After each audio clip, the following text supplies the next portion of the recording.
వారంతా వైద్యులు. నిత్యం బిజీగా ఉంటూ ప్రాణాలు నిలబెట్టే వృత్తిని ఎంచుకున్నారు వారు. వైద్యుడు దైవంతో సమానమని పురాణాలు చెప్తుంటే మేము ఆరోగ్యంగా ఉండడానికి ముఖ్య సూత్రం మాత్రం యోగానే అంటూ వారంతా తెలియజేస్తున్నారు. ప్రాణాలు కాపాడే మహిళా వైద్యులంతా నేడు యోగా డే వేడుకల్లో అదరగొట్టేశారు. యోగాసనాలు వేస్తూ ఆసనంలో దాగి ఉన్న ప్రాముఖ్యతను తెలియజెప్పడంతో పాటు యోగాసనాలతో మానసిక ప్రశాంతతో పాటు ఒత్తిడి నుంచి రిలీఫ్ కావడానికి టాబ్లెట్లుగా పనిచేస్తుందంటూ అందరికీ తెలియజెప్పారు. కంటోన్మెంట్ మారేడుపల్లిలోని బసంత్ శేనే ఆసుపత్రిలో అంతర్జాతీయ యోగా దినోత్సవ వేడుకలు అంగరంగ వైభవంగా సాగాయి. భాగ్యనగరంలో సంపాదన ముఖ్యం కాదు, ఆరోగ్యమే ముఖ్యమంటూ మంచి పేరును అందుకున్న ఆసుపత్రి వైద్యులు 10 మందికి చెప్పడం కాదు, ముందుగా మనం ఆచరించి వారందరికీ తెలియజెప్పాలన్న ఆశయంతో వేడుకలను ఆసుపత్రి ప్రాంగణంలో నిర్వహించారు. మహిళా వైద్యులంతా కలిసి యోగాసనాలు చేస్తూ మానసిక ప్రశాంతతను అందుకోగా మేమే కాదు, మీరు కూడా ఉదయం యోగా చేస్తే మీరు ఆరోగ్యవంతులవుతారంటూ తెలియజేశారు. పలు విభాగాల వైద్యులు బసంత్ శేనే ఆసుపత్రిలో జరిగిన వేడుకల్లో పాల్గొన్నారు.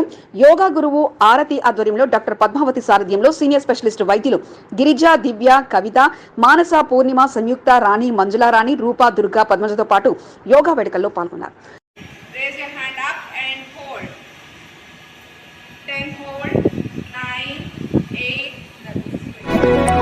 10వ ఇంటర్నేషనల్ యోగా డే వేడుకలను